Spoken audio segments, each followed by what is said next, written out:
Welcome back, everybody. Today we have another great video, but before we begin, I know a lot of people that are watching aren't subscribed, so if you like the content that I'm putting out, make sure to subscribe.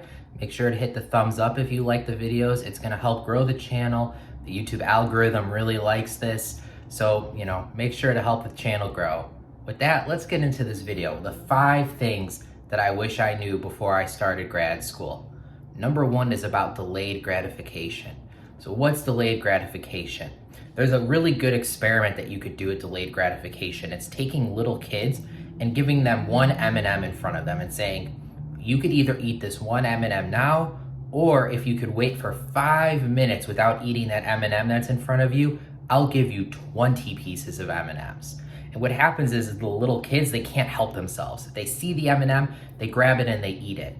But as the kids grow and they mature, they start to say, I don't want to take that one. I want to wait. And then I could get an even bigger reward, more M&Ms. And I kind of like that analogy and the way of thinking of that, similar to grad school. When you start grad school, it is quite a journey. And it's going to take years to go through grad school. You're probably going to have to do a postdoc afterwards. It's a long, grueling thing, okay? Your 20s are basically gone between undergrad and grad school and a postdoc. And in the 20s, what you're gonna see are people going and starting a job. They work their 9 to 5 and then they're done. They go out at night, they go out on the weekends, they don't have exams anymore. They're bringing in good money.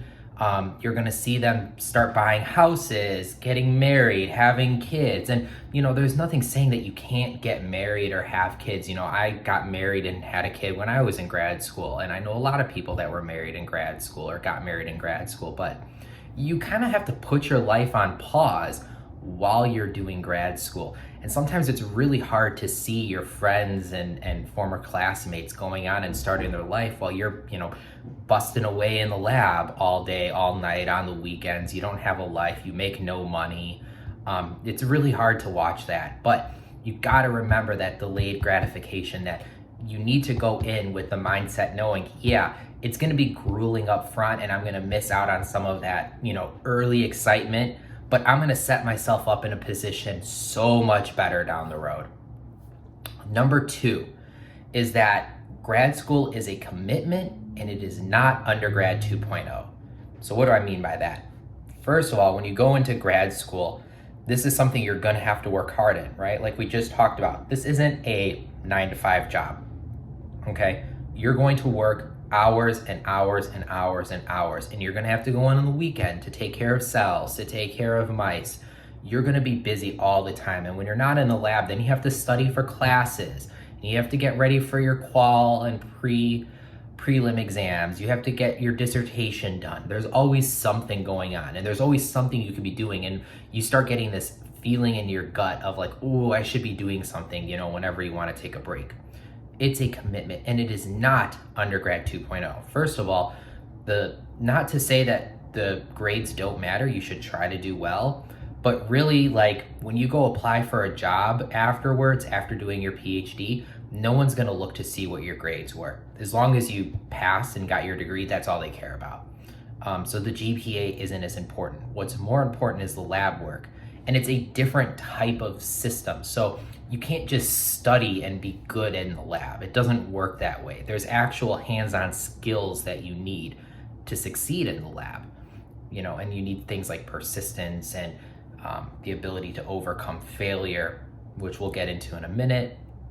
It's different than undergrad. It's not undergrad 2.0. And just because you've done really well in undergrad doesn't mean that it's gonna translate over to being a good grad student, okay?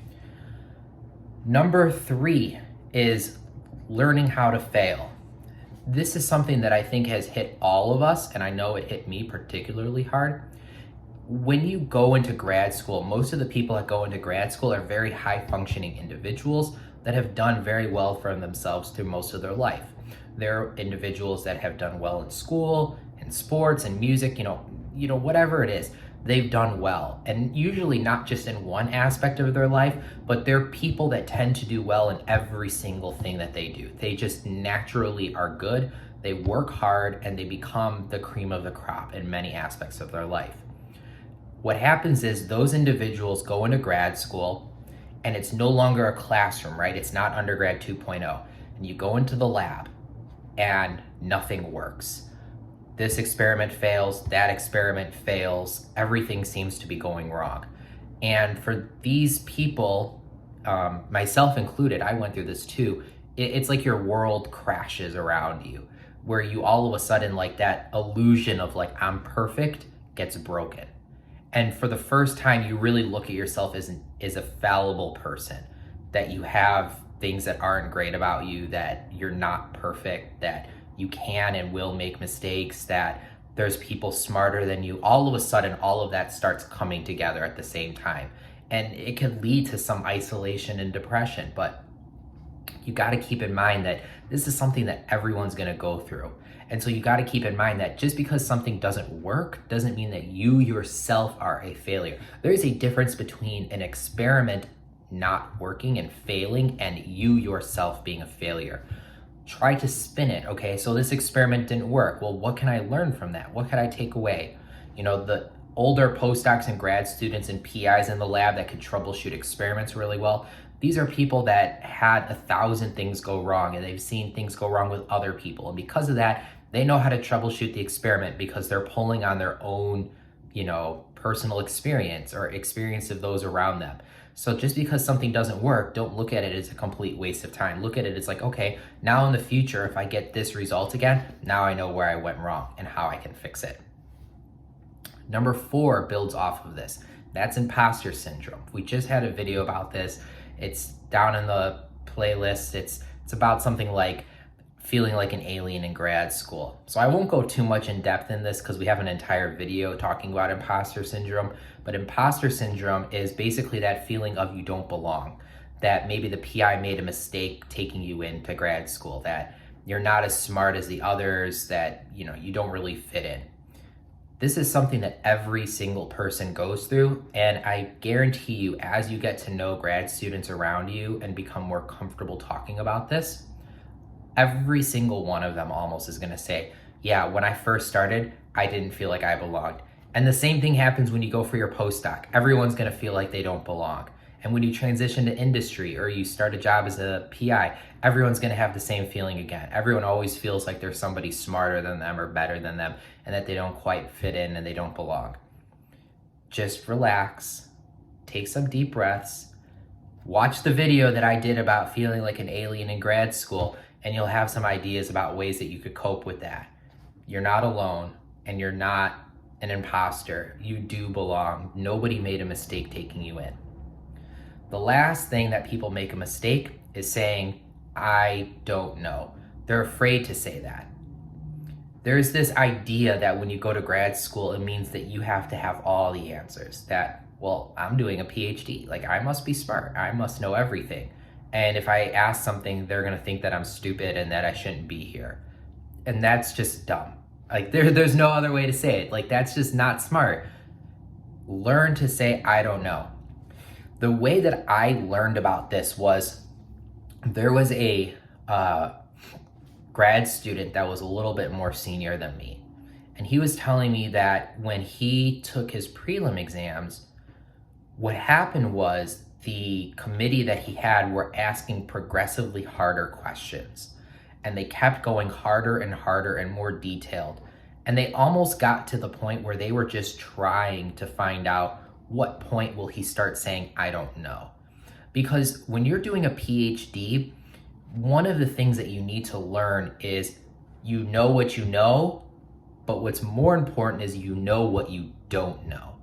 Everyone kind of has this idea that they know something about everything.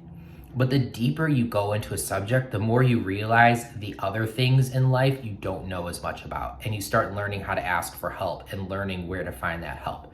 And the same thing applies here. You might really know a lot about your subject, but there's bounds. There's boundaries where you don't know anymore. And the PIs that are gonna be judging you in your preliminary exams or dissertation or whatever, they can tell when you're making something up, when you really don't know what you're talking about. So don't try to pretend like you know everything, because even the smartest, most seasoned PIs, you'll hear them say, yeah, I don't know. I'm not quite sure. This is what I think, but I don't really have an answer for that. That is okay. It's okay to say, I don't know. It is really, really important for you to learn your bounds. Know what you know and know what you don't know. And this is something that most people in life that you see around you in your periphery, they don't know that. They think they know everything about everything. And it's really difficult to get to a point, to be honest with yourself and say, I don't know. I know what I know and I know what I don't know. Okay? So with that, we'll wrap it up. Those are 5 things I wish I knew before starting grad school. These are things that if you go in knowing these things and keep these in mind, that there's going to be delayed gratification, that imposter syndrome happens, that you need to be able to understand what you're not knowing, that this isn't just undergrad 2.0. You keep these things in mind, I think it's going to make your transition from undergrad into grad school a little bit easier and a little bit more smooth. So with that, catch you guys in the next one. Bye.